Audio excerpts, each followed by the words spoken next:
The Pentagon has spent years drawing up contingency plans for possible strikes on Iran and how to deal with any Iranian retaliation. Joining me now, retired Air Force Lieutenant General Mark Weatherington, a former B-2 pilot and former Deputy Commander of the U.S. Global Strike Command. General, thanks for being with us today. Shannon, thanks so much. Okay, so I want to talk through, we've got an illustration here of some of the sites. In red, it's where the U.S. hit yesterday. The gray sites where there have been Israeli strikes. But we're focusing on these three main nuclear sites where we have the most concern. Listen, this morning, what we hear from the Pentagon and what we heard from the president last night, they feel good that there's an absolute annihilation of these different facilities. But what's your assessment about where we are? We've heard that Isfahan was a little bit more difficult and kind of maybe secured or bunkered than we had been led to understand previously.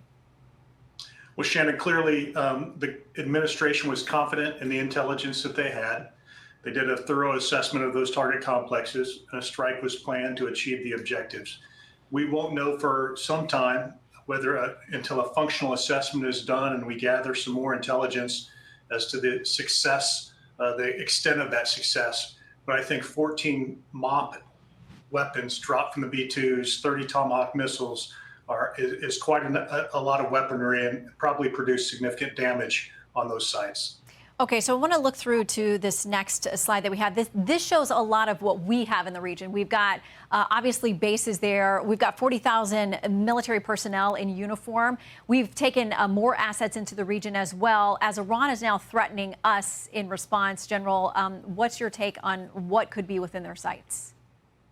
Well, as several folks have talked about already last night and this morning, we should anticipate a response. I think the Israeli effort has been largely focused on the intermediate range weapons that Iran has that can strike Israel directly.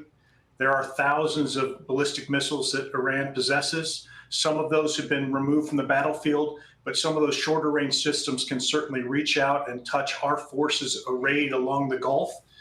And we'll have to be very much on our toes for the next several days and weeks and anticipating a response. Yeah, and we want to be able to illustrate that to folks. We've got a map here, too, that shows just how far some of those ballistic missiles could reach.